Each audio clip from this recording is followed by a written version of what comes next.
Let us solve the problem definition of reading an integer number and then deciding whether it is a binary number or not. Now in the previous video I've shown the same definition using string method. This time we are going to use the number method. Now I have already copied the value of the text box in the variable a. So let us start off from there. So step 1, convert the input, which is actually a string since you have fetched the data from a text box, into a number.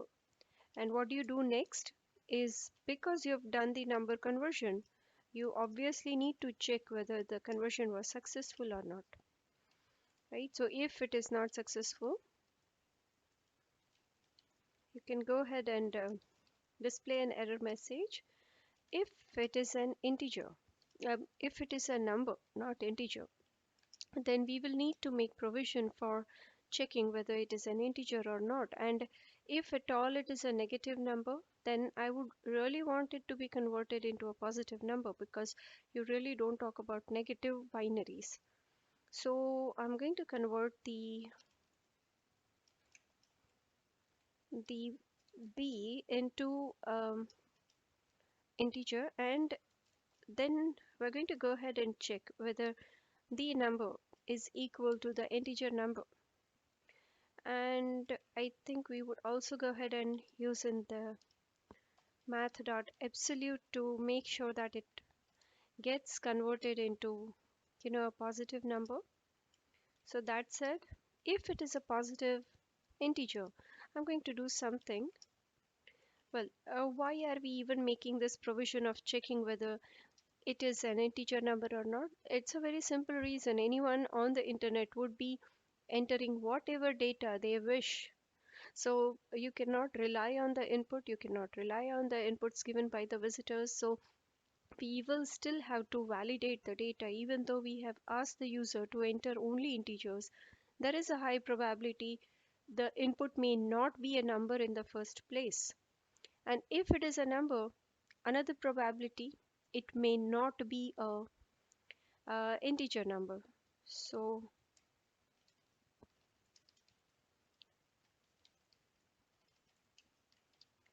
and another possibility, the user might enter a negative number. Now, we are not interested in taking up negatives. In one of the earlier videos, 2 or 3 videos back, I had actually used a check where I check the first character is a plus sign or a minus sign. That actually is not required. You could have converted the input into a positive number because you are just interested in fetching out the digits.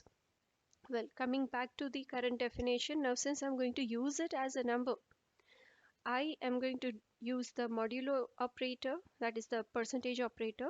I'm going to find the remainder, and I'm going to check whether it is a 1 or a 0. If yes, I'm going to add it to the number, or I would keep a flag. Right, a flag sounds to be a better option, so I'm going to use a flag. And as of now, I'm saying everything is correct. Right, now we're going to run our while loop while the number b is greater than 0. So what I'm going to do is I'm going to extract the last digit one at a time. So I will need actually some variable to store the input. So let's go ahead and say x equals b modulo 10. I want to extract the last digit. So obviously you go ahead with the last digit. You can actually use another method of array and store this and split this into an array element and then check each of them is a 1 or a 0. That is another way. In one of the upcoming videos, I would add that solution as well to the same definition. All right, so now I'm going to convert the b by removing the last digit. So let me do the right. So I'm going to divide the number by 10, and whatever is the last digit fraction, that will be removed off, stripped off. So that way, every time you say, for example, you've entered a number like, so first time you will get 1 extracted, and then the number would become this.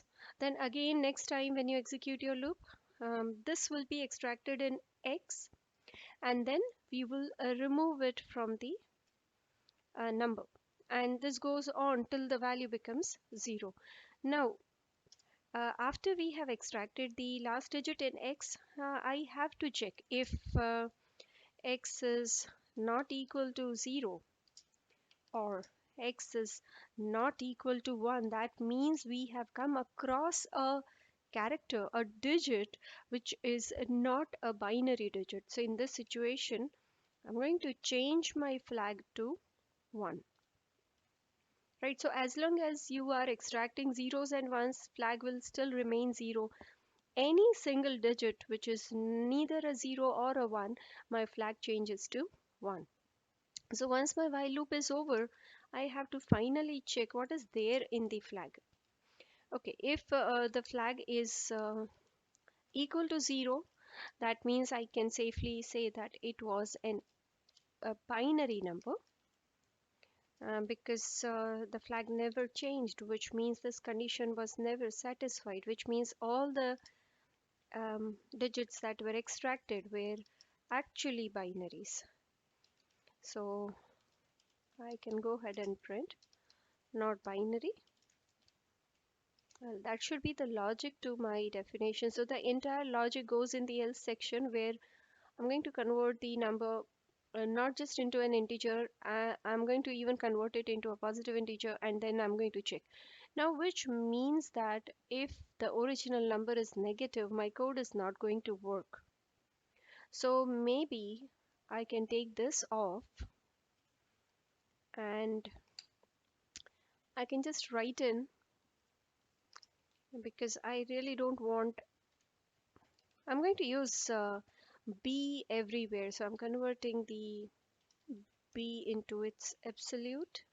So I don't want to work with the negatives.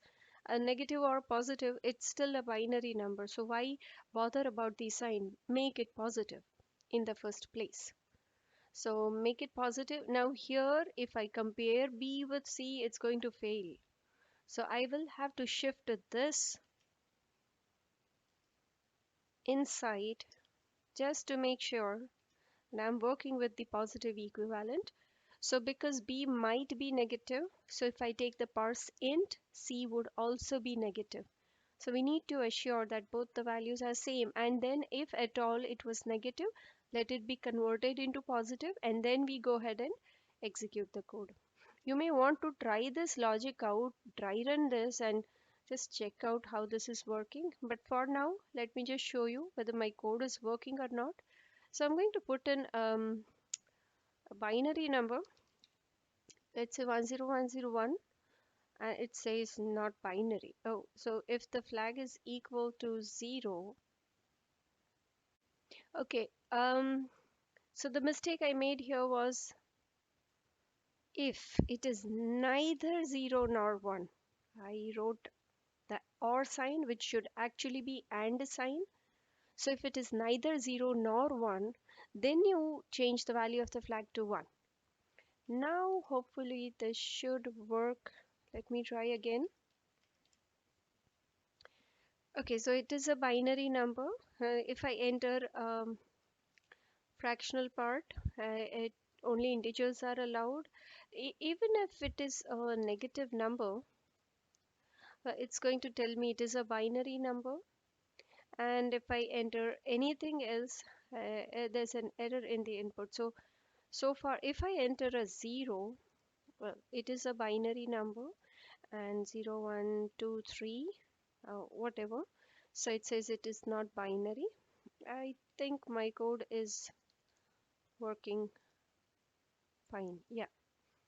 So go ahead and try this, and I'll catch you in the next video with one more solution.